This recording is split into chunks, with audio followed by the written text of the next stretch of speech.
Welcome to the main meeting of the Arlington County Democratic Committee. Beautiful day on the day. We got a packed agenda tonight, so we're going to try to get through everything. We're having a little difficulty with the slideshow right now, so bear with us on that. But we've got a couple of announcements to make initially. Just going very smoothly. And I just want to welcome everybody to our May Monday meeting. Arlington Democrats is a welcoming and open organization. Welcome to all. I'm trying to remember what the first slide was. Yes. We have an appointment to make tonight. We have one appointment to make tonight. Michelle Kilkenny is being added to voter support for voter registration. Actually, we'll have a couple of precinct captains later, so that's not our only appointment. But we do need a motion to approve. Do we have a second? All those in favor say aye. Any opposed? The ayes have it. Congratulations, Michelle.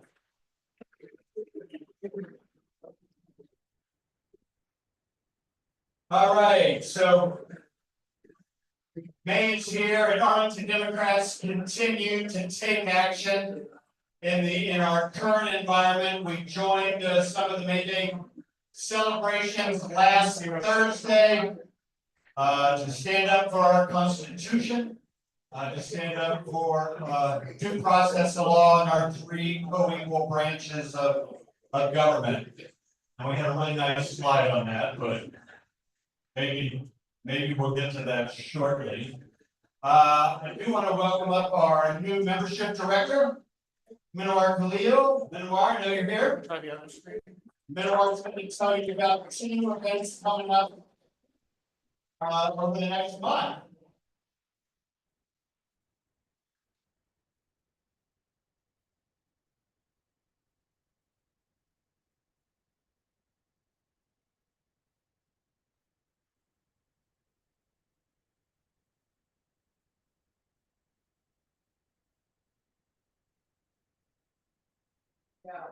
Okay, there you go. That's better, thank you. Minwar Khalil is my name. I'm the new membership coordinator, and we have 2 exciting events coming up. May the 18th, from 11 to 2, a hike in Potomac Overlook Regional Park, with an optional picnic afterwards. And on June the 2nd, from 5:30 to 8:30, Punch Bowl School, a happy hour, with some games. So I hope you can join us, and I have other things coming up also, so stay tuned on that. Thank you very much. Thank you, Minwar. Round of applause for Minwar. You can speak to her in the back of the room about all the terrific things that she's planning. Next, we've got we're very fortunate to have one of our lieutenant governor candidates with us tonight. And we're going to give him 5 minutes to speak. Brian's going to time that for us. But I do want to welcome up and his School board chair. School board chairman, Dr. Babar Lateef.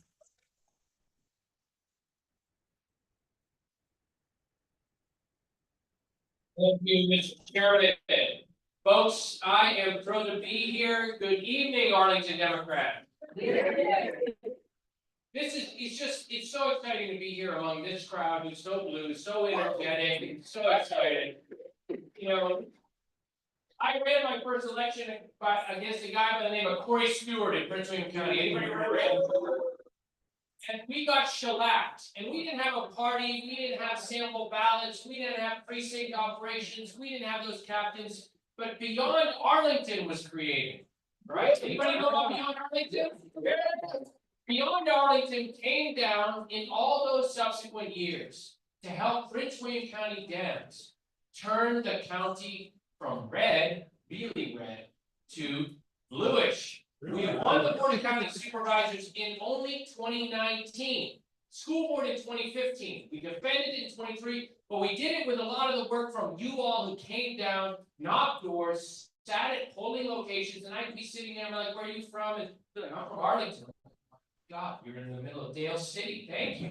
And so I'm thrilled to, have helped build that party in Prince William over the last decade and help turn it blue.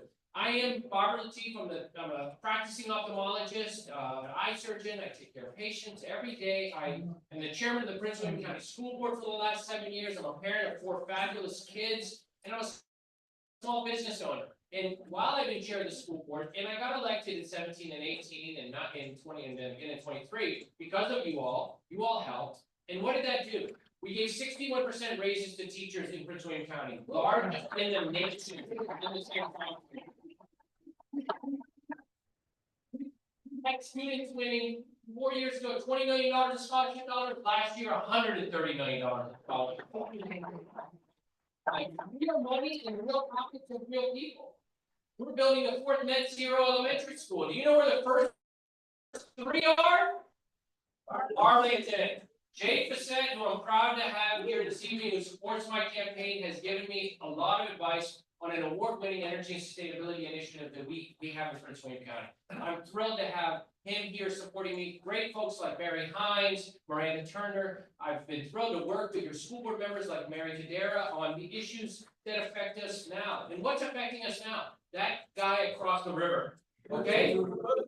He's attacking our schools on DEI. He's attacking our schools on our most vulnerable populations. He's attacking our schools on the immigrant population. And we have worked together to defend our school divisions over the last 100 days against this gentleman. This clown, right? So I'm thrilled to be here in Arlington with such a great group. I also served as the University of Virginia's health system board chair for the last 7 years. And there I made sure we expanded Medicaid farther and deeper than any other place. And we made their nurses the highest paid in the state. Because I believe the first way to deal with affordable housing and affordability is pay people more, pay what they deserve. We implemented collective bargaining, prevailing wages, project labor agreements in Prince William County schools. I want to be your next lieutenant to the entire Commonwealth. I believe Northern Virginia needs a seat at the table in the executive branch. I'm the only Northern Virginian on this ticket. Elected representative. I have a proven track record to do the work we need to do. My wife is a federal worker, folks. She's a research scientist at NIH. There are physicians in the federal workforce. There are scientists. There are air traffic controllers. We need someone who understands what that impact has done. When they are losing their jobs for performance reasons, do you know they don't get to collect unemployment? They're not going to get Medicaid when he cuts Medicaid, and he's cut workforce training programs to K through 12 community colleges. I know what we're up against. We've dealt with him in 1.0. We've dealt with him in the pandemic, and I know how to deal with him in 2.0. I ask you to consider supporting me this June 17th primary. Early voting started because I'm at large. I represent 500,000 people, the 2nd largest county in the Commonwealth, in a district that's just gone blue. I've won 3 elections. I have the most votes of any other candidate in the lieutenant governor race. I also have won in a district twice the size of Richmond, 3 times the size of the Senate district. And I think you need someone like that on the ticket to make sure Abigail Spanberger is our next governor.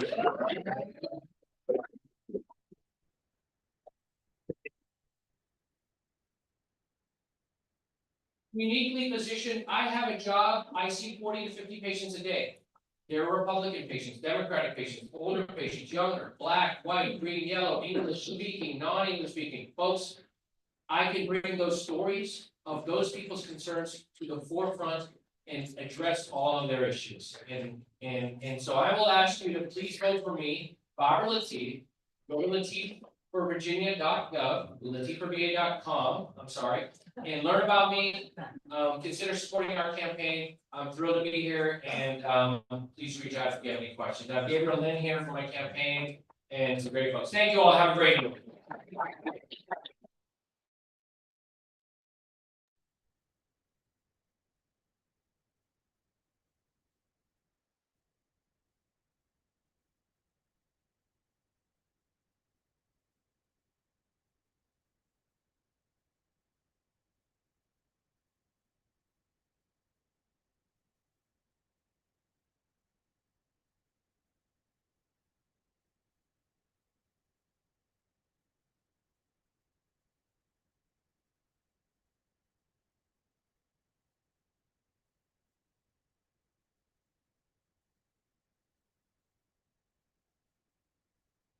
organizer for South Arlington, so they will have my full focus. Our team is expanding, so we have some great organizers starting. Congressional, new organizers gonna take Alexandria, and I think we're still gonna wait on a new organizer to take over North Arlington, so in the meantime, I cover both areas. Nonetheless, I'm here to see. Maybe we'll pull up this. Yeah, we don't have the slides. Yeah, just tell them about. Okay. So, well, we're doing this month of May, we're kicking it into high gear with, knocking on doors, talking to voters. Through our campus events, through our phone bank events as well. We have, community events on our calendar as a great way to just bring in, folks together, talk about the issues, talk about the campaign. But also, create it as a pipeline for, new volunteers to get involved in our campaign as well. Now, it's amazing that there is a huge crowd here. Unfortunately for me, I probably do not bring enough yard signs for everybody. So, I'll be actually in the back wall, with my yard signs. I'll also have a clipboard for folks to, sign their names that can pick up a yard sign, but also, there's a few details on this clipboard. If you want to canvass with us every Saturday, it's being hosted out, from amazing volunteer and, Arlington Dems member, Kit Malinowski. So shout out to him. He's hosting canvas concerts every Saturday for the rest of the month. And yeah, I think that is all. Absolutely. Thanks, Steve. Thank you, Juan. Everybody, see Juan in the back of the room, and about or any other evidence. Next, I want to welcome Sarah Lambert with Precinct.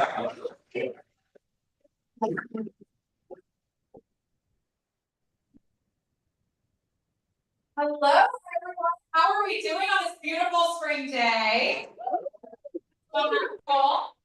I know we don't have slides up and Samantha's working really hard to get them back. It's not her fault. But I luckily have them in front of me. And first things first, we have two brand new precinct captains who we need to get confirmed. Jonathan Ori, who will be, stand up and wave to the crowd. Will be holding out in Shirlington precinct 142, and Michael Daring, stand up and wave. Out in Arlington 101. So I am making a motion to confirm these folks. And I see. There we go. Second from Julie. All those in favor. We'll give you the option to oppose, but we'll know who you are. Okay. Big round of applause for these folks right now. I get a show of hands for all of the precinct captains who are in the room right now. Oh my God, awesome. If you were all in helping us do everything we can to elect Abigail Sperenberger and the rest of our ticket once we decide who those folks are in June. The easiest way you can do that is to join us in precinct ops. We are specifically looking for precinct captains in Aurora Hills, Dawson Terrace, 4 Mile Run, Garfield Park, Dunston, Lion Park, Lion Village, Met Park, Oak Ridge, and Wakefield. So if you're interested in joining the team and you live in or near any of those neighborhoods, please come find Fran or me in the back. We'd love to get you on board. We work year round to organize our neighbors so that we make sure they have a plan to vote both in June, but also in November, so that we can send a message that what's going on across the river is certainly not going to stand in Arlington and definitely not in Virginia. It is our job to elect Democrats here in Arlington, but also to turn out every single last Democratic vote to offset the redder parts of the state. So that's what we're going to do come November, and we're really grateful for any help y'all can provide with that.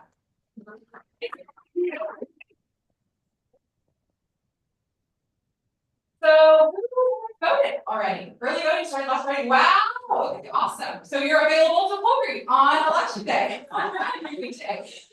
We will be doing primary day poll greeting just like we do every year. Works a little bit differently than what we do in November because we are obviously not passing out a sample ballot. We don't endorse during the primary. That's why we have the primary to figure out who will be on that sample ballot in November. But we have found that it's really fertile ground for recruiting new volunteers, because anyone who shows up at the precinct on election day is gonna live in that precinct. So what we do is we stand outside during the busy hours of 7 to 10 a.m. and 4 to 7 p.m. to sign up any interested folks, and something tells me that this year people are gonna be particularly pissed off and ready to channel that rage. So it's our job to capture them and get them signed up and get them involved in any of the wonderful functional areas you'll be hearing from later tonight. So just put that in your mind. If you have free time on June 17th, find your precinct captain, find me, we can get you slotted into volunteer. And if you're a precinct captain, you will be getting instructions for primary day poll reading in the next precinct primer, so just be on the lookout for that.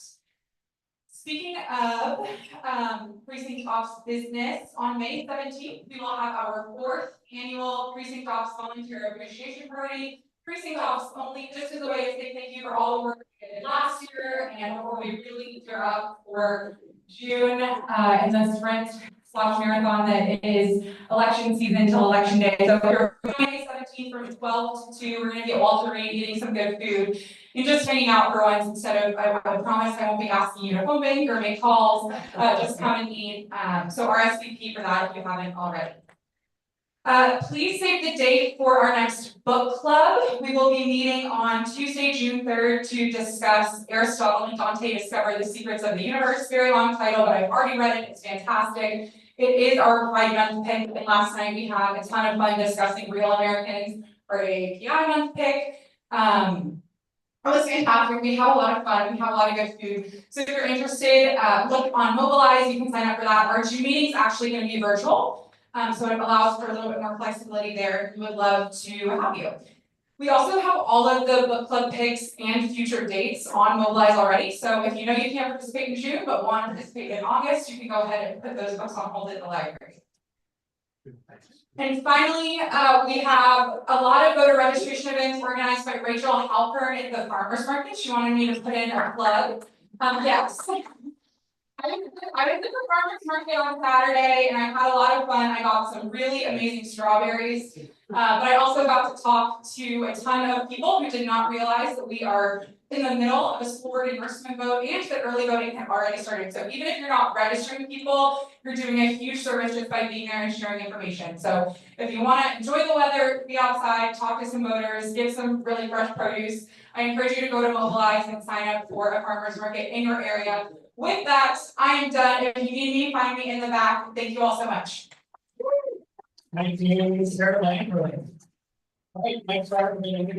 Outreach. Pretty sure outreach chair is here.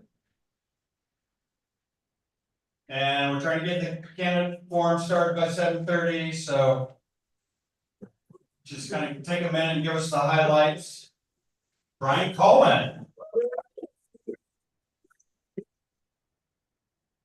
Good evening, everyone, and thank you so much for coming out tonight. I want to first start off by celebrating today's first week, actually, of Asian American, Native Hawaiian, Pacific Islander Heritage Month. Quickly, we have our candidate forum. First.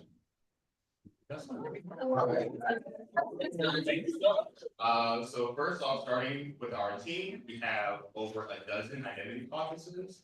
We have our Latino caucus, our Black caucus, our Women's caucus. We also have Blue Families, Disabilities caucus, and the like. So if you are interested in joining any one of these, please reach out to me. I'll be in the back as well, and I can get you connected to any one of our awesome chairs. Next slide, please. All right, so we have a bunch of announcements for May. It's gonna be a busy month. First, starting out, May 8th, we have our Labor Caucus monthly virtual meeting. It's gonna be at 6 p.m. So I had to talk to myself or Keith Lewis, who was at our Labor Caucus chair.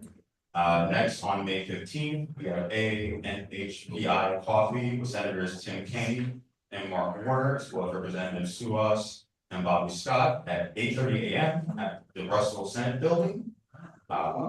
On May 17th, we have Arlington Palooza at Lover Rhymes from 11 a.m. to 4 p.m.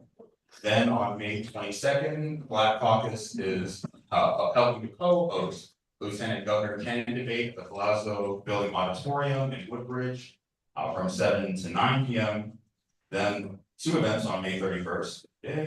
Festival Argentino is at Kenmore Middle School from 3:30 to 10:30 p.m. And also we'll have Arlington Pride at Long Ridge Park from 9 a.m. to 5 p.m. We have a handful of vacancies, one for our Quality Caucus Chair and our Disabilities Caucus Leadership Board. So please let me know if you're interested in serving either capacities. Again, I'll be back there. We also have a donation constantly going put on by our Veterans and Military Families Caucus for Chair Charlie Conrad. The donation is lined up in the back there, so if you're so inclined, please donate. We are collecting every single meeting. And now I'll hand off to our API Caucus Chair, Ziggy.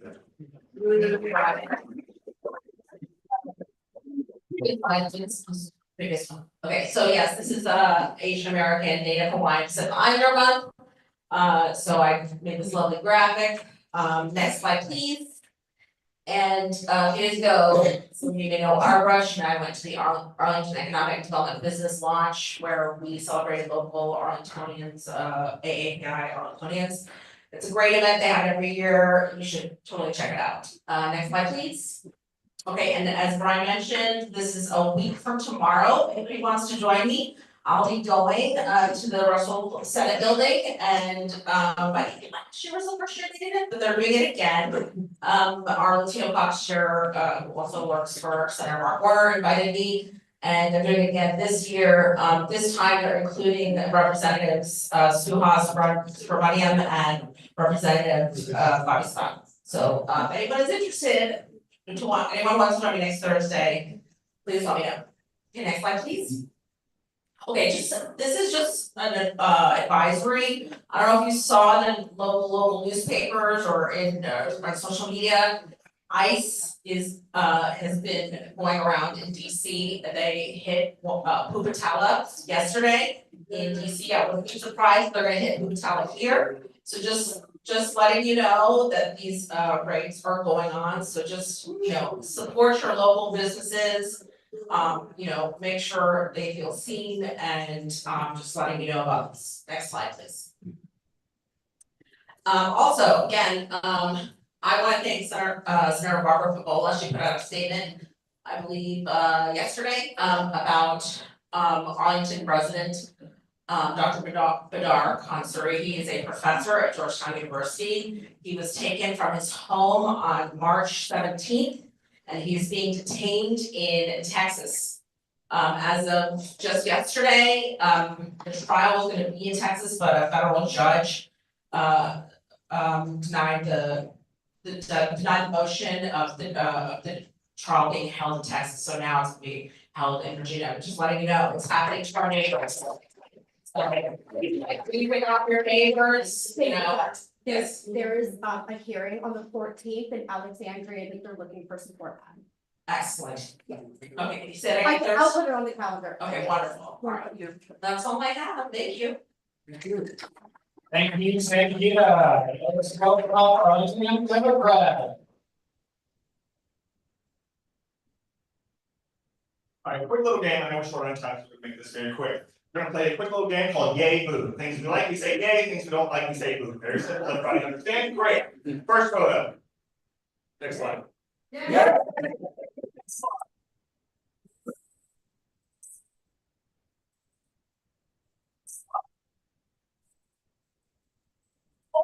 Election for that. We can just say yay boo and call it a day, but winning takes work. Check the screen for a second. Shoulder. But it takes all of us donating, door knocking, and dialing to make sure we get the ticket we win. And just because you're sitting in this room in the bluest part of the Commonwealth does not mean you get a pass. In fact, it gives you a responsibility. Because we cannot trust people to not vote for a convicted felon with a zipper problem. So here's the deal. AYD is hosting a fundraiser for Lily Franklin, who's running for the 41st district down in Blacksburg. Last cycle, she lost by 183 votes, 6 votes per precinct. And we don't get many second chances, but we get one right here, and if we screw this up, it's on us. So on June 26th, AYD is hosting a fundraiser for her at the Arlington Treehouse. You can go ahead and go to the next slide. Some of you have little quarter sheets with QR codes on the back. Go ahead and scan your tickets, scan the QR code and get your tickets. Because we have an ambitious goal to help her raise the resources not only today, but to go door knocking as we get closer to election day. And we can only be successful with your help. So please scan the code, get tickets, and if you be so nice as to be on our host committee, that'd be great. But with all that, thank you so much. I'm gonna hand it over to our president. Alrighty, we're gonna go over upcoming events. This weekend, after you have voted at the school board endorsement votes, at Drury Elementary, you can come up and help us do a community cleanup at Quincy Park. That'll be May 10th at 10 a.m. And Jesse, is there a particular meetup place at Quincy Park? Is it near the library or? Okay, if you go to the Arlington Democrats mobile app, we have an event on there, so you can sign up for our details. We'll also be doing a post park cleanup social at Quincy Hall. Next slide. So on May 21st, we are going to be having a combined Arlington County Board and Virginia First District Board. So you get the joy of having 2 county board forums this year. But that will be at NECRA, which is in Boston, and that'll be May 21st, 6 p.m. to 8 p.m.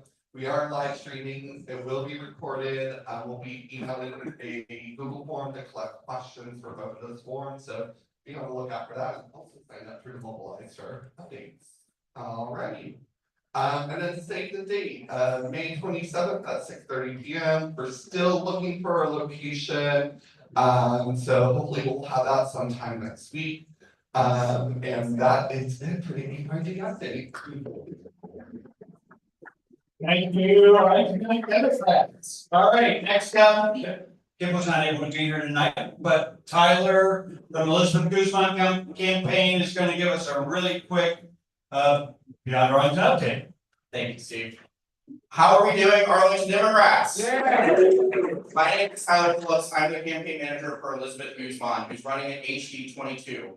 Elizabeth couldn't be with us tonight. She's at the Emily's List Gala. And so I'm here in her place. I'm obviously not Elizabeth Guzman, but Elizabeth is a champion. She's a champion for workers' rights. She's a champion for the environment. She's a champion for public schools and keeping our community safe. She's a former delegate for 6 years in Dale City and Fauquier County. She got redistricted out of her district, and now she's running to go back to the House of Delegates. When she was in the House of Delegates, she lifted the ban on collective bargaining for our public sector workers, our teachers, people that help us every day. She raised the minimum wage. She helped to make sure that we're protecting our environment. She passed paid sick leave. She passed the expansion of Medicaid for Virginians so they can get health care. Elizabeth is a true champion, and I'm so excited to be working for her. And so this race is going to be really tight. As you can see, this is the last, this is Prince William County. This is the last red district in Northern Virginia, if you don't count Bowden. So you do. But this is the last red district in Northern Virginia and the last red district in Prince William County. We could put a blue wall between this man and Richmond, and that all of this would be blue. So I am begging you, I'm pleading, time, talent, treasure, we need all of it. It's gonna be a really expensive race. Tim Kaine won this district by 3.5 points, Kamala Harris won by 1. So we know we can flip it with hard work and determination, and Elizabeth is the exact candidate to do this. She's done it before in 2017 when she flipped the district to Dale City that was held by a Republican for 26 years, and she did it by 10 points. So we're gonna do the work, and I need you guys to come on down. I know it's a little bit of a drive. We also have phone banking and so many other opportunities. I'm gonna do one more shout out. We have a campaign kickoff with Delegate Josh Thomas and Elizabeth on May 18th. That's Sunday, May 18th at 1:45 p.m. Senator Mark Warner will be there, Delegate Torrey and Delegate Maldonado, a bunch of elected officials will be kicking off our campaign and going and knocking doors. If you want more information, you can go to Guzman, FOR for Virginia.com and hit our events link, and all of that will be there. I thank you so much for letting me speak, and I'll turn it back over. Tyler, maybe, all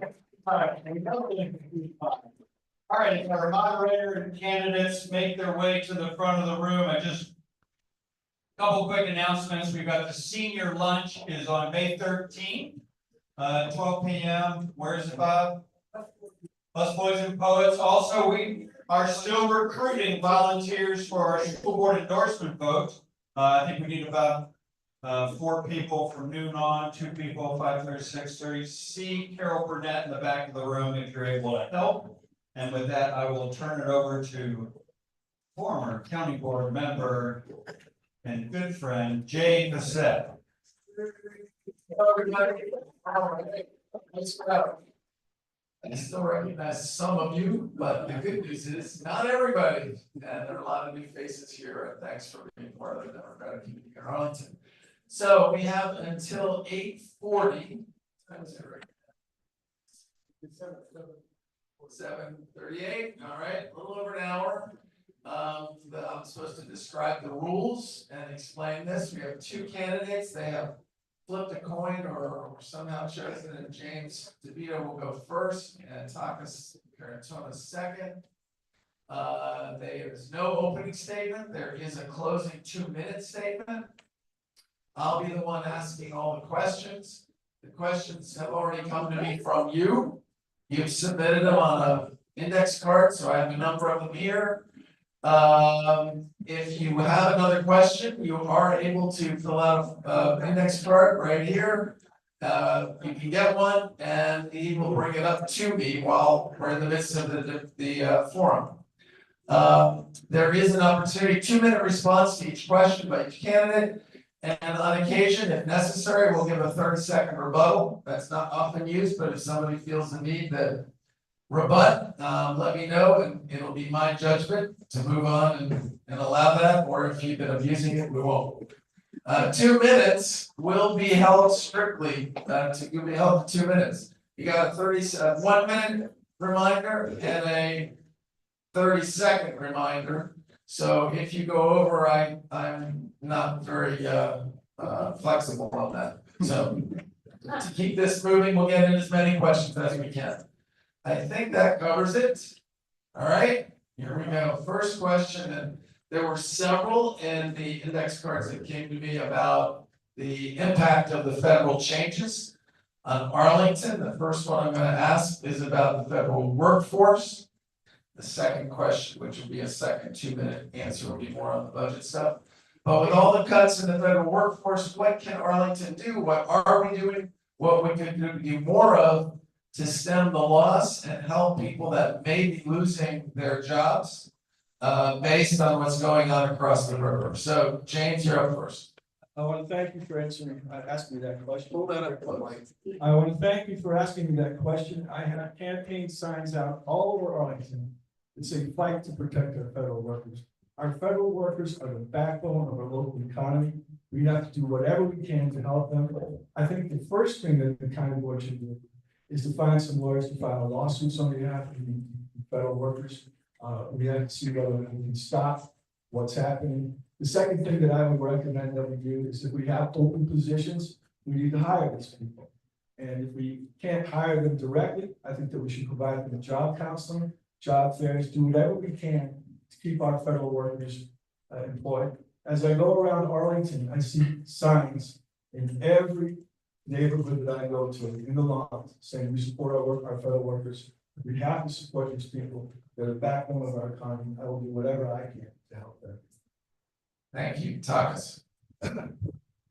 So I can tell you what the office I'm elected in has done. So we hired a second auditor, 2 guys from USA. So the county is actually hiring. We heard yesterday that we had a employee orientation fair and orientation event, and we had 30 new hires, 2 come from FEMA, 1 from DOJ. We do that. I don't know if you were in just last Saturday in the job fair that we had just next door in Alexandria. We are co-organizing these or the week before. Every week we are moving 12 to make sure that these people, these families are supported, but not only these contractors. And the entire cascading environment, the small businesses that depend on them, that to make sure that they can pay, for example, we cannot hire everybody, but we can make sure that we ask the Commonwealth of Virginia to step up, because there's one person that can pick up the phone and call the governor of Virginia to stand up for Virginians. Yes. And this person is very delicate, and he has heard from us, from me, from my colleagues, from everybody in this region. And we stand together with the region. The impact, Jay, and you know it very well, is in the tens of thousands of households. Right now, unemployment is rising. So having a functional social safety net is absolutely critical. What the rest of us, our community can do is support your county board to stand and protect the line of social services. This goes first, to make sure that we are there, that we can help people with their health needs, with their health insurance needs, with their food needs, with their rental assistance needs, and all this. This is what we're doing every single day. We'll continue to do that in the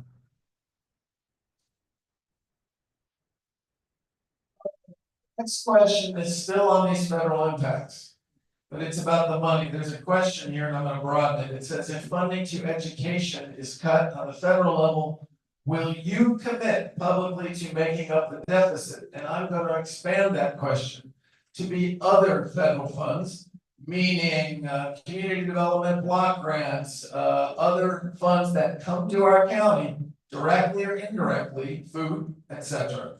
What is your position on using county funds and taxpayer funds to replace those lost funds? Takas, we start with you. So, my position, my practice is that we have to make sure that we are resilient. That means we have been working with our school board colleagues since last year to make sure that we come in with a balanced budget, that we have the resilience built in so that we can take a hit or two. We are absolutely ready to do that. We put money aside, millions of dollars for when it's needed. Because Jay, you know, the block grant, it's better. They are not going to take any prisoners there. We are ready for that. The only problem is this cannot go for a very long time. So that means we have to have a plan to know how to steer our budget so that we have clear priorities. What comes first? Social safety net comes first. When we need to cut things, we will have to put people first, services first, essential services. So for example, special ed will be a significant service that we will uphold, and maybe some athletics will have to suffer down the road. We will work with our colleagues and with our colleagues in the school board. We do it every day. The collaboration between your government, school board, county board, constitutional officials about all this has never been tighter and more functional. We speak the same language. We're not fighting for dollars. We are making sure that we have them when we need them. I would commit to having the county go ahead and pick up where the federal government later leaves off. Once again, I have campaign signs out all over Arlington saying that there's nothing more important than educating our children. And I sincerely believe that if the federal government is not going to provide the funds, the county has to pick it up. There is nothing more important than educating our children. Did you want to comment on any of the other besides education? No. Okay. Okay, now this is a question I'm going to read directly from an index card. It's the other side of the coin to the last question came from this room. I'm a small business owner and a homeowner. Honestly, I feel like every time I turn around, Arlington has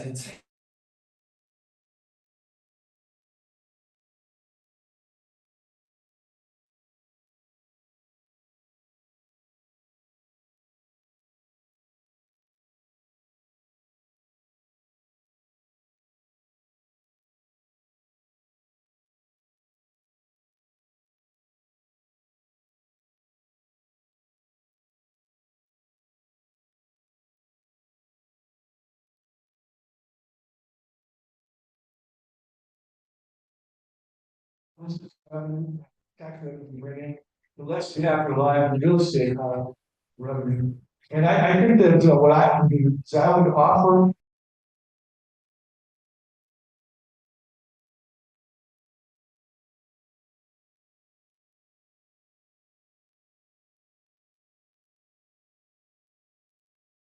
if we can bring in more business and we can generate more revenue, then we can perhaps lower the taxes for businesses.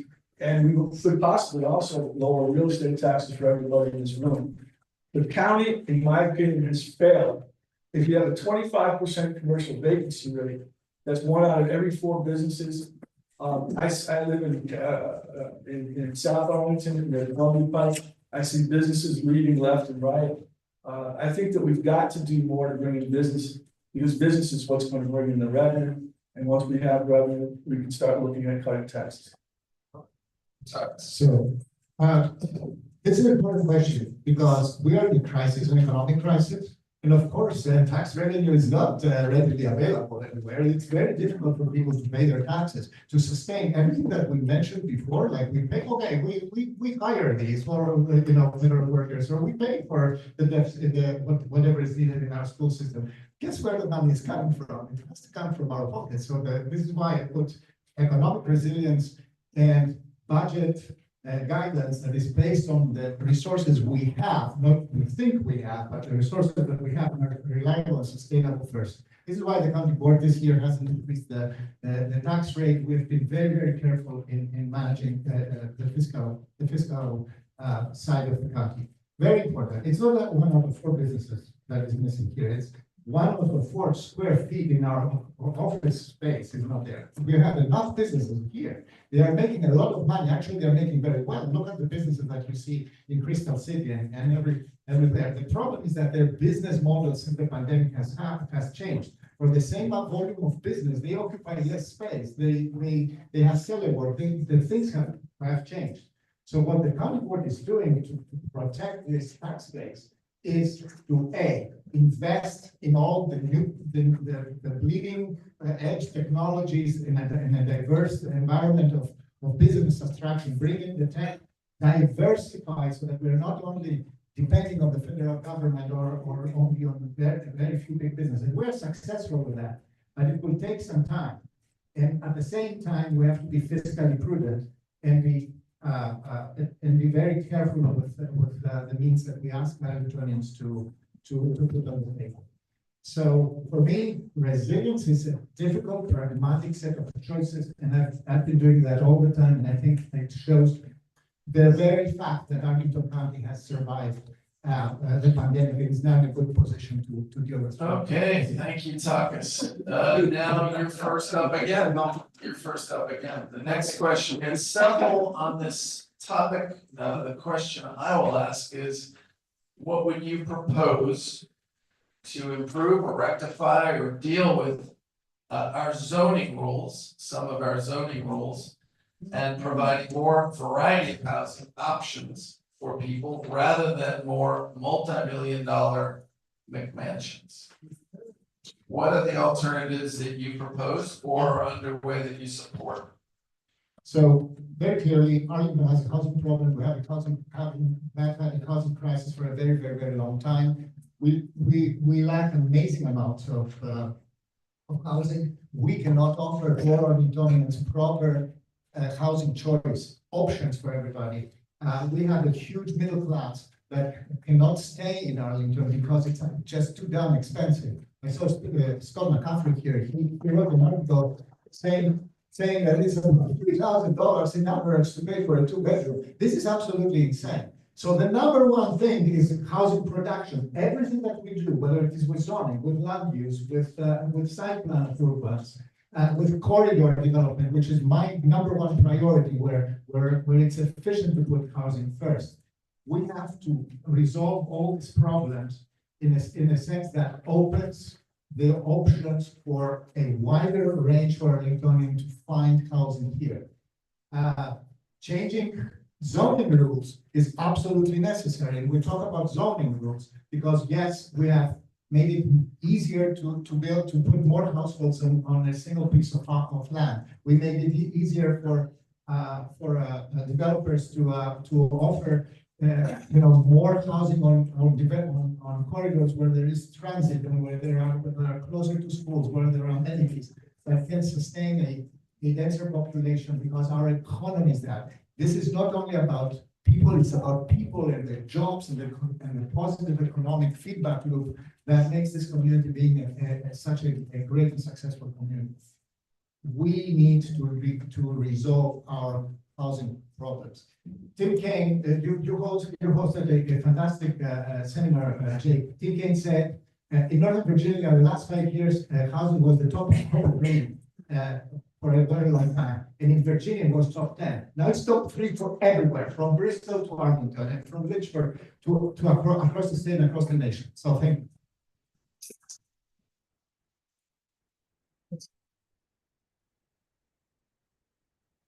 Start the zone. I think this election offers a rather stark choice between two competing philosophies.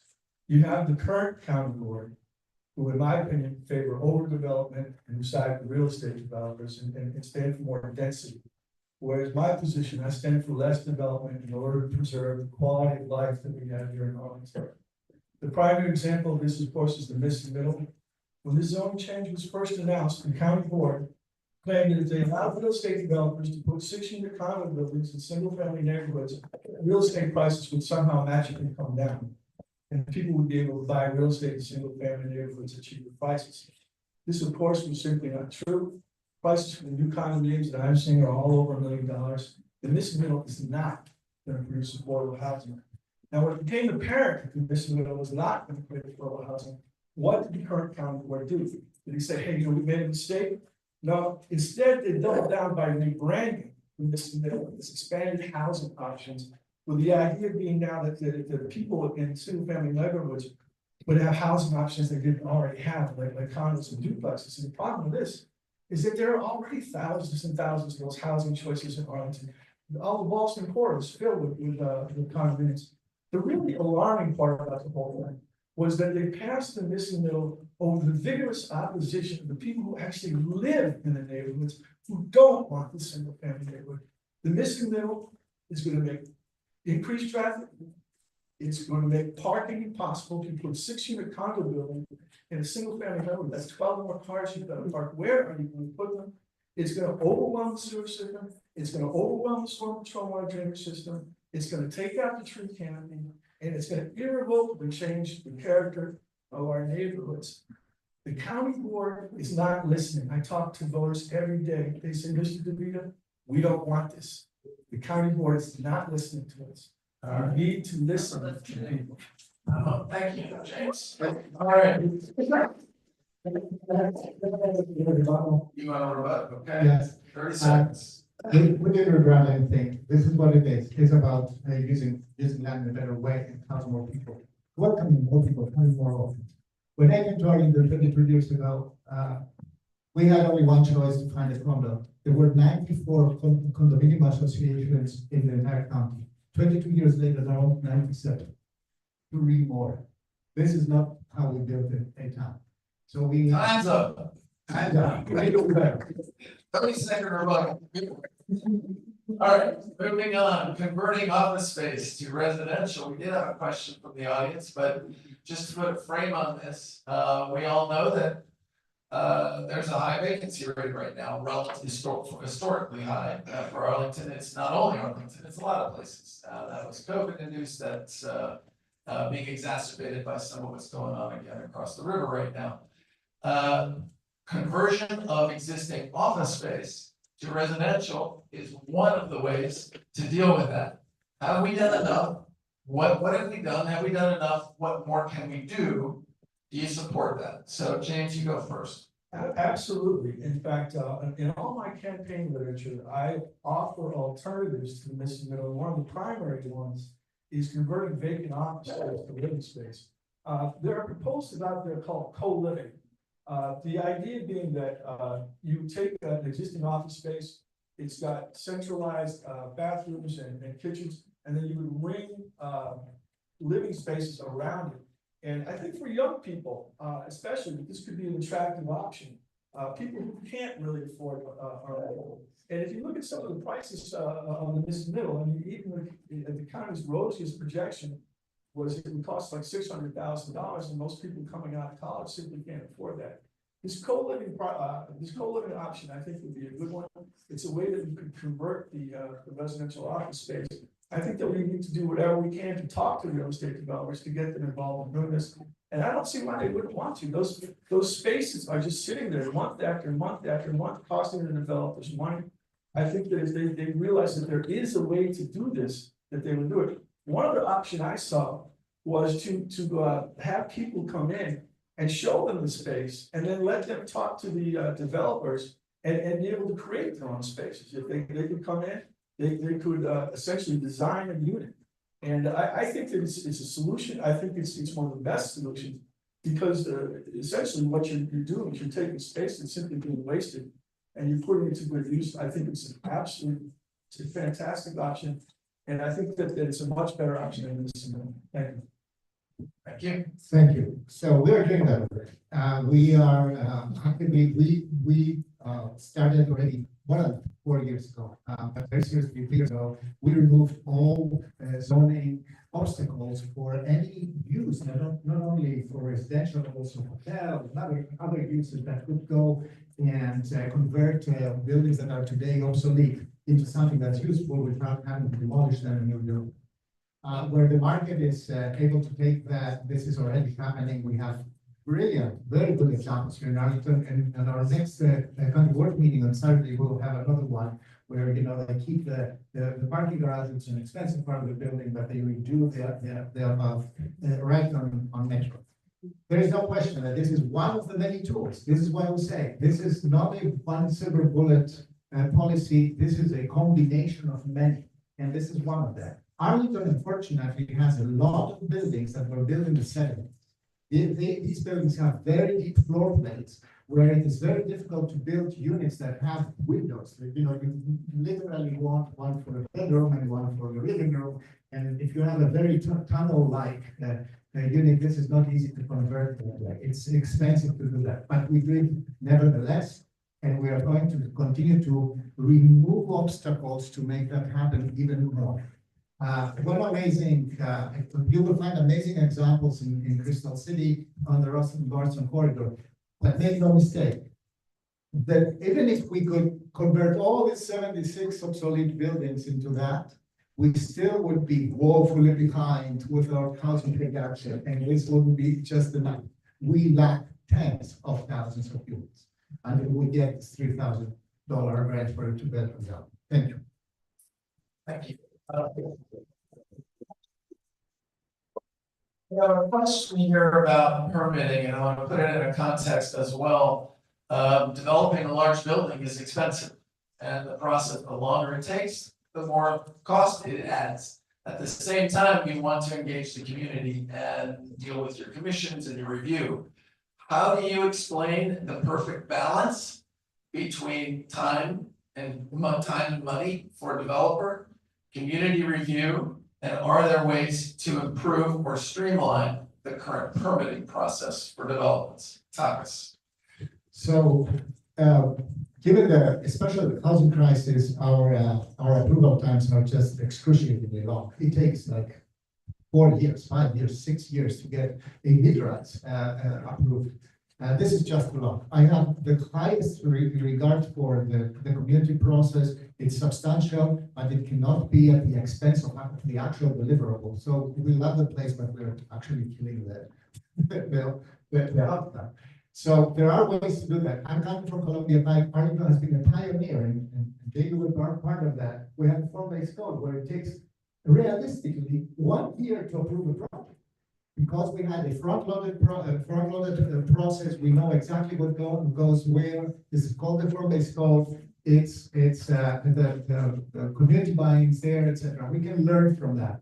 So special club studies, prolonged 4.1 site plans, etc. need to be streamlined with one goal in mind: quality of life, but also fast implementation. Also, under the current economic conditions, the construction costs change overnight. The situation in the rental market changed overnight. This is too much risk to afford. We were in a good place for many years. Now we have to really accelerate. And this is why the board is looking at all very carefully in the permitting process to streamline and make it easier without compromising significant and meaningful community input.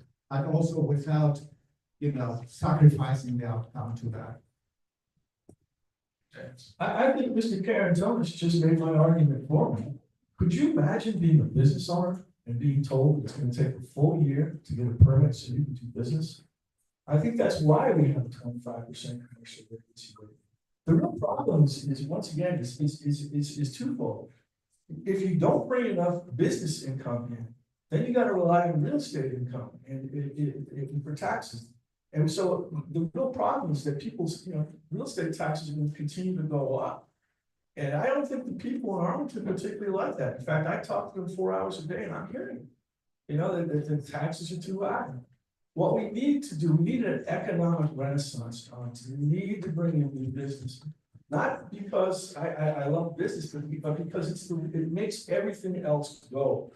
If you have a restaurant you can go to, if you have a store that you can go to, if you have a place that you can shop, all of that drives everything else. We have to bring in new business. If it were up to me, I would set up a system where you can get your permit through in a day. And I would actually assign people working for the county to help you get it through in a day. If you need to get this, they'll show you how to do it. If you need to get that, they'll show you how to do it. The long and the short of it is, it takes a full year to get a permit. Why even do business on it? Okay, next, I'm gonna shift the discussion a little bit, and read one of the questions that came in on immigration. Many families and immigrants feel unsafe in Arlington due to ICE and federal immigration overreach. The question is, we all know this from the news, from our communities, just hearing what we hear. What are your thoughts, each of you, regarding Arlington County's trust policy? And do you support removal of section 7? James, I'll start with you. Could you please just describe, I guess, first the trust policy? I gotta be honest with you, I don't know what it is. Can you tell me? Takis, why don't you go first on this one? So, back in 2021, under completely different political, in a completely different political situation, we sat down and with the then county board, and we said, okay, we have to give some guidance to our police on how to handle, when they have arrests of immigrants, some of them may be undocumented, etc., because there was a serious concern that they may, voluntarily pick up the phone and call federal authorities because they think that is the right thing to do. And besides, we decided to first of all to inform them that local enforcement and federal enforcement are two different things. The federal government is responsible for immigration enforcement. The local government should be responsible for none of that. So we sat down and we put a trust policy to stipulate what are the real rules of the game. And we saw that this was working, but not good enough, especially when we saw Trump coming up. So I took the initiative and we reduced even made the policy even tighter. And we are about today to remove even section 7. Why? Because the federal government right now, under no circumstances following the law, they're infringing on the Constitution of the United States. Basic things like the observance of due process in the country. They are appointing people downtown Rosslyn, and you will find them again in some gulag down in El Salvador. This is just unacceptable for anybody, and it is going to be unacceptable for the county board. However, and this is important, I believe you have to see that in the context, in the framework of how we enforce and how we strengthen community oversight on our policing. This applies to everything. This is why we have a community oversight board. We fought very hard to make this transparent and community and accountable to the community, especially our policing. This is why we have a far better community policing force. Thank you. All right, thanks. I'm an immigration lawyer, and I defend people in deportation proceedings. And I've seen firsthand why these people are coming to the United States. In a lot of instances, their basic choice is either to leave or to starve. If not that, there's a situation in most Central American countries where gangs are coming up to the families and saying, give us your sons or else. These people are here not because they simply want to earn another 50 cents. They're here because their lives are being threatened. And I think that what Trump is doing is absolutely appalling. This man is un-American. It's un-American not to follow the rule of law. It's un-American to simply, take people off the streets. That's what they do in dictatorships. They sweep people up. I would go do whatever I possibly can to support every immigrant I possibly can. We have to fight Trump everywhere we possibly can, and we have to do whatever we can to protect the immigrants. Okay, thank you. Start with you on this one now, all right? This is a switcheroo again, a little different topic. One of the questions from the audience was about home rule for Arlington, but I'm going to revise it. You can speak to home rule if you'd like. But I'm going to ask you about reform of the Arlington County Board structure. There's been legislation introduced in the legislature. There's been some discussion, among the board members.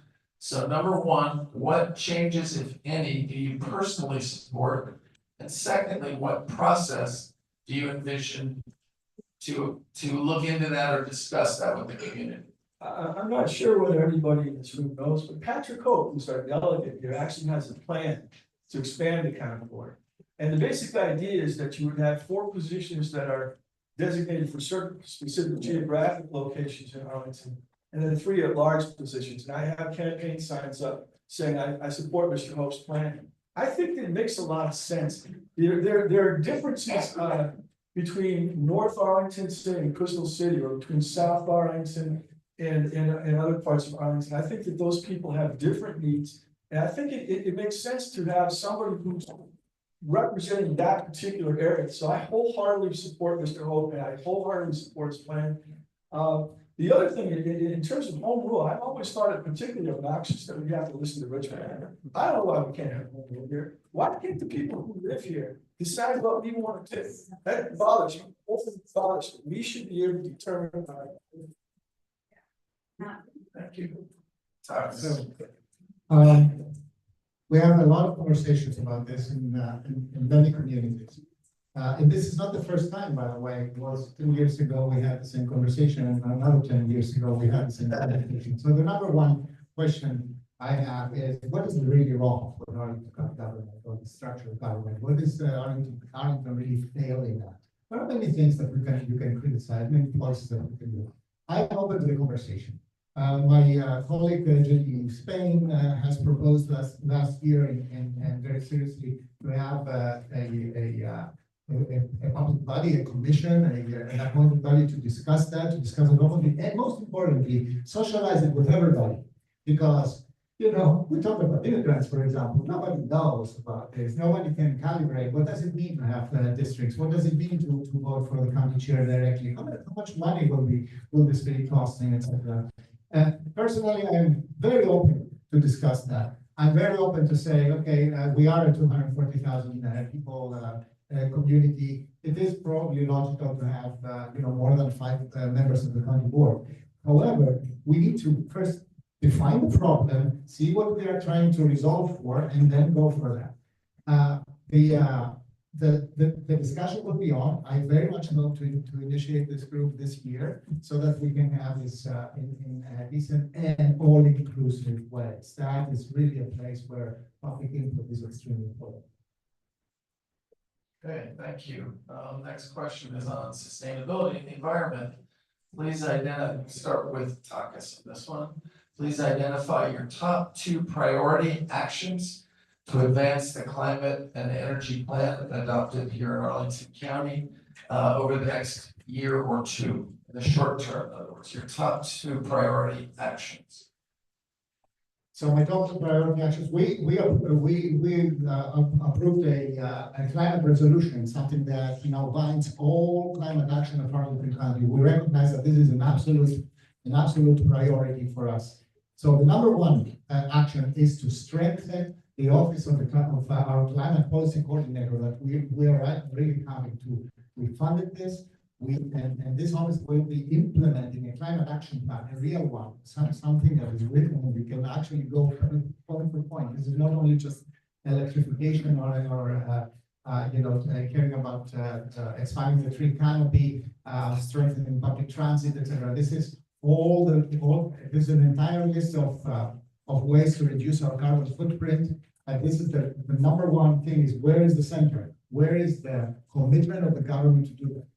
And this is now visible.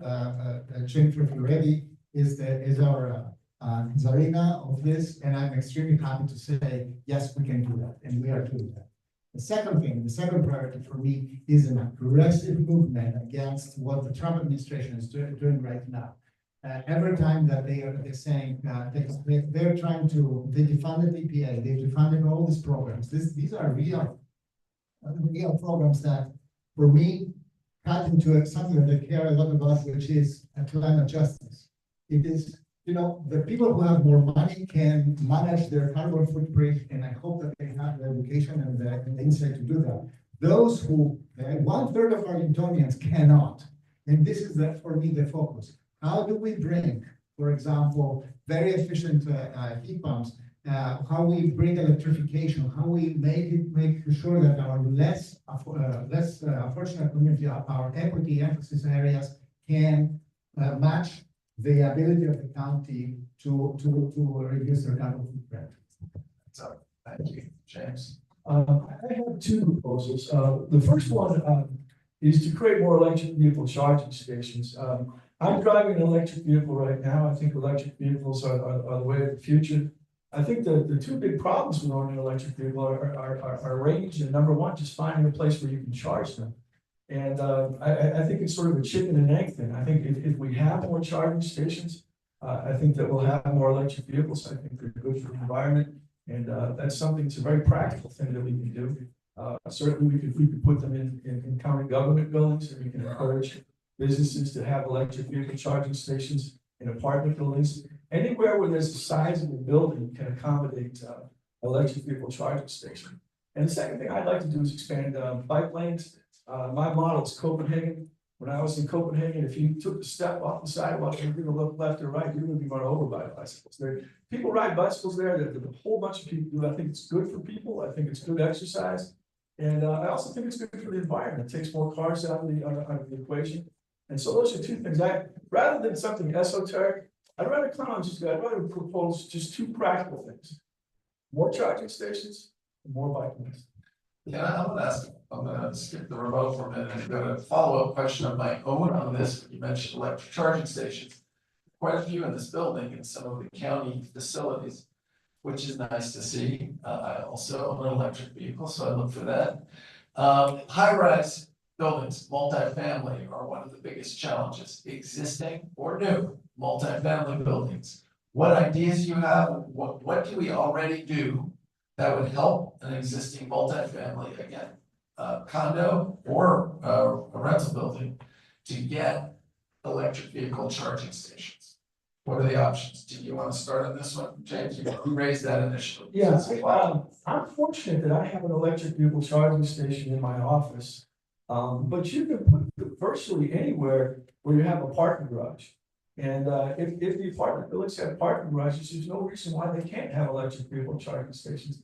And I think that what we need to do is to go to the business owners, the people who own the apartment buildings, and say, look, you've got to put these in. People depend on this. They can't get to work without it. And I think that if we work with these people, I think that eventually we can expand the electric vehicle charging stations that we have. If it's an apartment building without an underground garage, I think that what we need to do is to set up electric vehicle charging stations in the parking lots. I want to see in America eventually where electric vehicle charging stations are as common as gas stations. And if they become that common, people will adapt. Things will change. People start driving electric cars. Well, we won't have the pollution that we have from automobiles. It's a practical solution to a practical problem. Thank you. So, just to make sure, I think that the biggest obstacle in the adoption of electric vehicles, we're among the most highest percentage in the United States.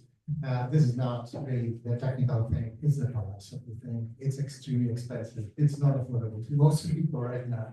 So the next thing is, how do we get the charging stations? We have deployed a lot of charging stations. You will find them everywhere. If you go to the public library, if you come down to the county building, to all community centers, etc. The number one problem right now in the deployment is the availability of power, believe it or not. We are a very high consumption region. We are insanely power hungry. Dominion Power cannot sufficiently supply the power that a massive deployment of electric vehicle mobility requires. So we'll have to be very strategic and paced in how we do that. I do believe that most buildings should have, trickle charging, not high power charging, trickle charging where available. But the deployment is not straightforward. The moment that you have more than 50% of vehicles that are electric, the power consumption jumps by a factor of 40 or 50%. This is not easy to do right now in Virginia as we are with all the data center demand, etc. So the county board is actually, this is why it's so important to have policy and implementation that is really very close to these problems and works with us in the form of an office of environmental policy that is embedded in the county manager's cabinet. We are anticipating and we're planning very carefully about this implementation. Last but not least, we cannot talk about EVs without talking about public transit. The biggest electric vehicle is Metro. Whoa, that's my next question. What a transition to the next question. Perfect. I'm gonna read it. With the RTO for federal workers. Return to office, okay, with the return to, that's kind of what I thought it probably was. With the return to office of federal workers, Metro is more important now than ever. And of course, to our community, which is basically built on that Metro, it's hugely important, always has been. However, and this is the question, reliability is at an all-time low. What specifically will you do to improve reliability? I will tell you as I finish this question and throw my own point in, what I read in the paper and what I read in my emails is not that it's at its all-time low. So please clarify, what are the issues with Metro? Is it at an all-time low reliability or not? And what should we be doing to ensure its success and sustainability?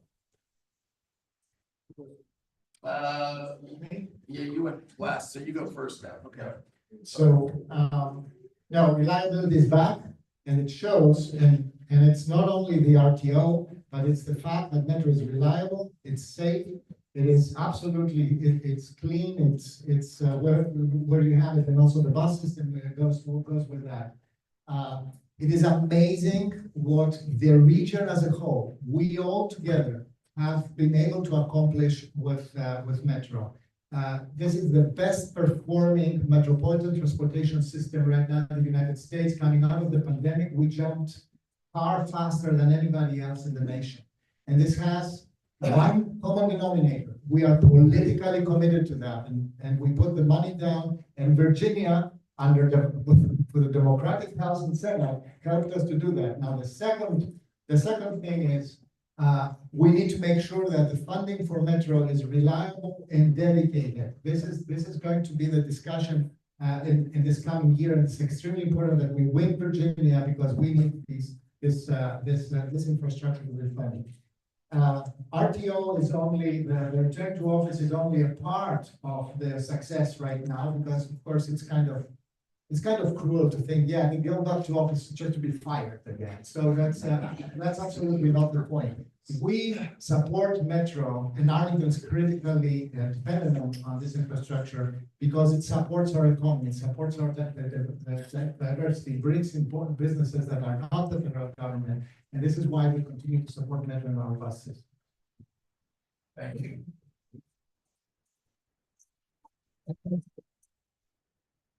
I'm a big supporter of public transportation. If you take a look at Europe, one of the most amazing things about traveling in Europe is that you can get almost anywhere you want to go by train. The trains run on time and you reach just about anywhere. I think that we've got to start doing more of that in the United States. I think that the problem with the United States is that early on, they made a decision to rely on cars and it kind of hurt the railroads. I think that what we need to do is expand that, and I would expand Metro as far as we can possibly go. What I would really like to see ultimately is a Metro line under Columbia Pike. I live on the Pike. The Pike is in sorry shape. You can't even drive on the Pike. Businesses are leaving left and right. And what really made the Boston corridor go was the fact that they had a subway system, they had subway stops. I think that we need to have the same sort of thing underneath Columbia Pike. I think it would spur development.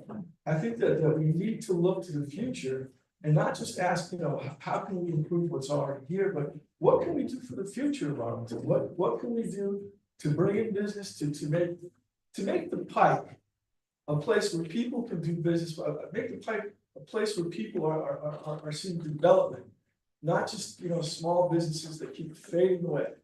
And I think the Metro line would be a whole lot of incentive to make all that happen. Thank you. Okay, I'm gonna move on. There's a question here about infrastructure needs for people with disabilities. Can you speak to that issue? What do we do? What do we do well? And what could we be doing better? Where are the gaps in providing infrastructure for persons with disabilities in Arlington? Well, once again, I am a civil rights lawyer. I do work with people who have disabilities. I think that what we simply have to do is just make sure that every building that we have is accessible. I think we need to make sure that people can get where they need to go on the transportation systems, that buses and trains accommodate them. I can't imagine being in a wheelchair and not being able to get where that you wanted to go. Whatever needs to happen to make sure that anybody with a disability has access, I'm for. So we made a lot of progress in implementing the American with Disabilities Act. We expect, we make with a lot of pressure. It is not easy for businesses, especially legacy businesses, to become compliant with buildings, transportation options, etc. We've come a long way, but we have still a lot to accomplish. Number one, I think that our inspection services have to be more pointed. I see, for example, new grocery stores. I visited the newest Harris Teeter, and there is no ADA compliant cashier. That's just unacceptable. And I don't understand how did we miss that when we inspected the place and we gave them a certificate of occupancy. The county itself, for example, this building here, this is relatively new. There should be a place with an adult changing station. This is a little bit more elaborate changing station. When you build a building new, it's very easy to put in. If you try to retrofit it, it's very, very expensive. So last year we dedicated some money to study most of our more visited community centers to see what retrofits we can afford and how we can put them there. And last but not least, in the public rail. For example, I don't believe that Arlington is doing this is a personal thing. I don't believe that Arlington is doing a good job with people who are vision impaired. We don't have grooves on our sidewalks, and we just have knobs where the traffic lights are not always ADA compliant for people with hearing and visual impairments, etc. We have to grow a lot. I went to Japan and I was just ashamed about how far behind we are. Okay, we're gonna have probably two more questions before we get to your closings. This question came in: what are you doing to protect our queer community? Not platitudes, but some concrete policies. So first, you might want to suggest or speak to, is there an issue or are there challenges either presented by the federal government or otherwise? And what might we do? Takas, I think you go first. All right. This is the proverbial insult that comes from top of injury when we hear how the president is talking about the queer community, when we hear about how the Department of Defense are treating, more than 4 times, how even courts are treating them. This is absolutely incredibly problematic. What Arlington County can do and will do is to stand for our people. That means to provide all the services that they will need to make them, to not shy away, to be sure that they are visible. That they're visible to us, that they're visible to our community, we'll stand with them when they need, when their health needs will be, infringed upon, because they won't be able to have gender affirming health insurance, for example. We will need to find ways that our social safety net, our systems make sure that they are ready and they are up for these tasks. Also, it is very important as a community to think twice. For example, we had a building coming in, very controversial, and I agree. It was a complicated location, but it was for seniors or LGBTQ plus seniors who want to age in community. And we didn't have enough oomph and enough, stamina, social stamina to say, no, we have to find a solution for that. We have to try harder, etc. This is for me the critical moment where we say, this is one Arlington, and our LGBTQ plus community is an absolute part of this community, and we will stand with them like we stand for everybody else, because it's important for everybody else, not only for its community.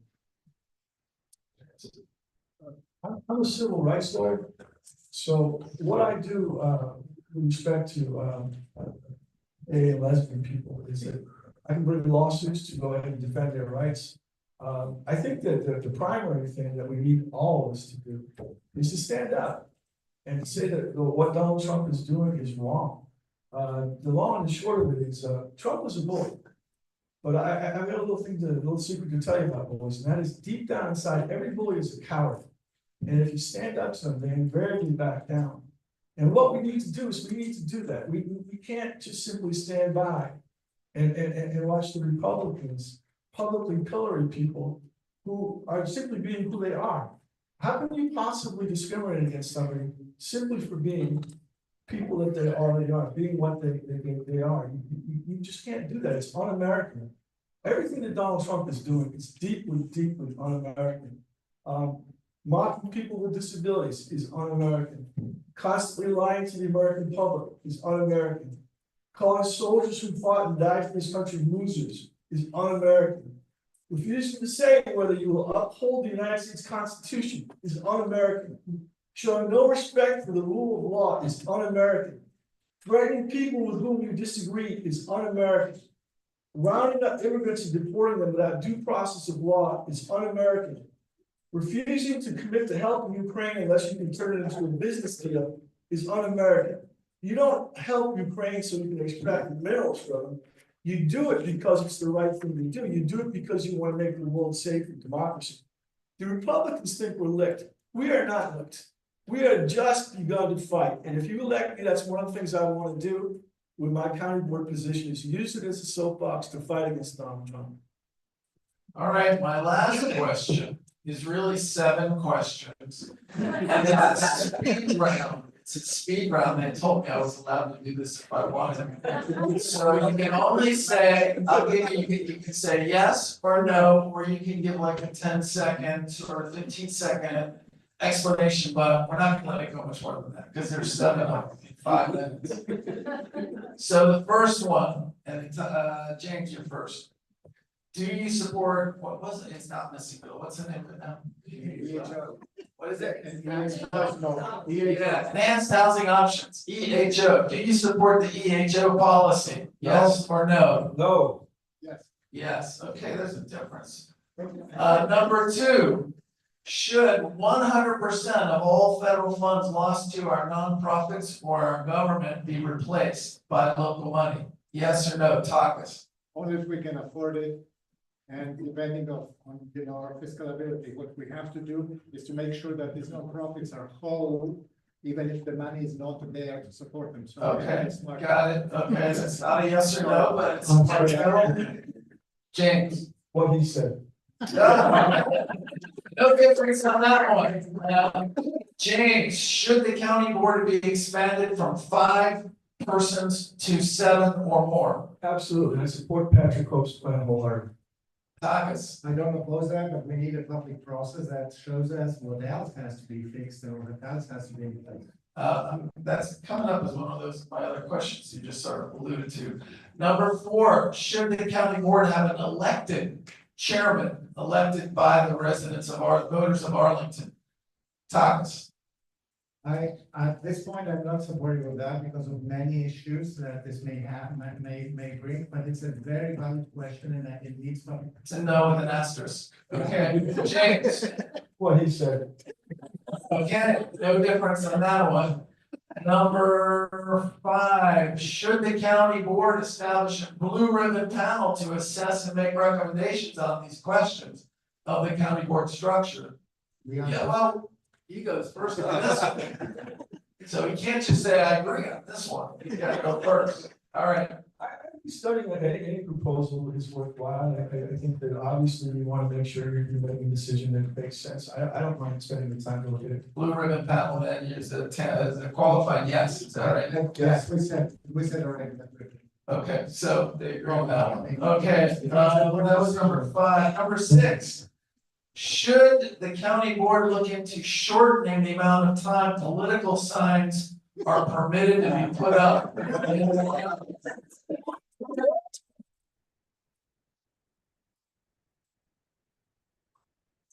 Context.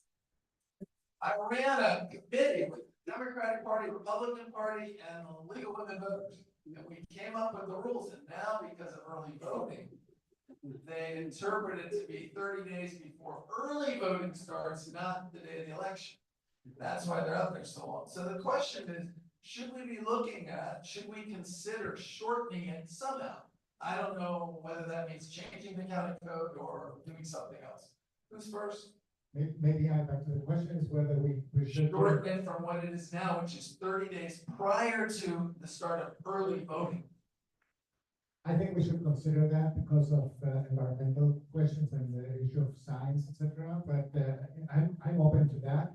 But on the other side, Virginians have fought very hard to make sure that everybody that turnout is supported, that people with. Okay, you got it. Okay, James. I don't really mind one way or the other, I mean, as long as I have a fair opportunity to communicate with people through my science, I really don't care what the deadlines are. Okay, all right, a little difference on that one. Okay, the last question. Will you attend the military parade scheduled for June? James, will you be attending the military parade, the first ever US military parade that starts at the Pentagon in June? James? Sure. I will attend with those who will be protesting.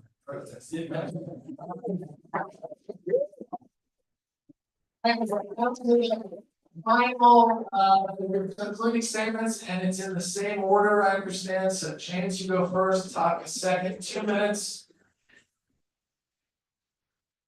Once again, what I really want people to understand is that I don't oppose affordable housing.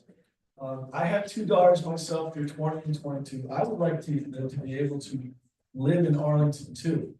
And Mike up to you. And I think the problem I have, and once again, I just think it's a question of quality of life. I think that the people who live in single family neighborhoods don't want to have to search for parking. They don't want their basements to be flooded. They don't want sewage backing up in their homes.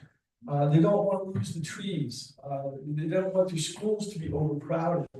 And my basic problem with the missing middle, first of all, I think it's a fantasy if people think it's actually going to create affordable housing. It's not. The prices are just too high.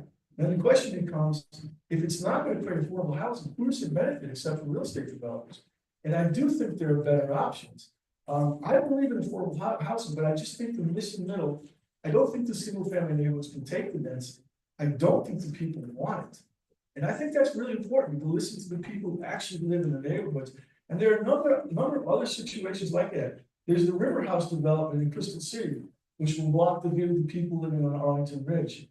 There's the Melwood House development in Aurora Hills and the Clarendon Presbyterian Church development in Lion Village. If you overdevelop there, it's gonna make parking impossible. I've been there on Saturday morning, there are just no places to park the cars. And the same thing with the Hotel Pentagon project, which is, another situation where the county board could have done something that the residents there wanted. They wanted more affordable housing. And the county board actually voted against it. So my basic problem with the county board right now is I just don't think they're listening. They're not listening to the people who actually live in the neighborhoods. And it's important to listen to those people because it's their quality of life and all of your quality of life that's gonna be affected. So first of all, big thank you for everybody. I'm the Democrats. It's always an honor to have these debates in our political family. I wish we had even more, and I hope that we will continue this conversation. Jay, thank you for leading this conversation, this discussion today. I mean, 2 decades of public service, and I always, this is for me a reference that I always measure myself against. So I bring to the table a record. I hope a solid, that you agree with me, it's a solid record, steady, proactive, outcome-oriented, community-powered leadership in times of crisis. I want to remind you that I was elected during COVID, before the vaccines were there. I was then singularly focused on protecting all of our community during the crisis then, and singularly focused on protecting all of our community during the ongoing national crisis today. Local stability, economic resilience, making sure day to day that lives are not impacted. When they are impacted, we put everything in place so that we make them again whole and bring them back on their feet. Continue to have a social safety net that responds to this unprecedented challenge of this moment. I have the endorsements of most of my colleagues, most of the Arlington delegation of our local unions, which is for me when the real bunch of honor advocacy organizations like the Sierra Club that makes my green heart blue. Volunteer, donate, be participants in this campaign, and most importantly, the single most important act of resistance is vote. Vote. This is not only about the family, it's about getting the message that we vote. And we are going to take Virginia back and our country back very soon. Thank you.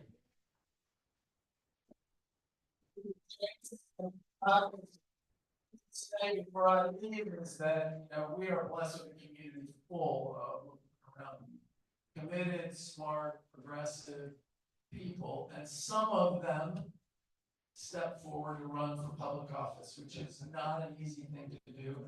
Sitting in that seat is very different than sitting in that seat. So we should be proud of anyone that steps up to run for public office.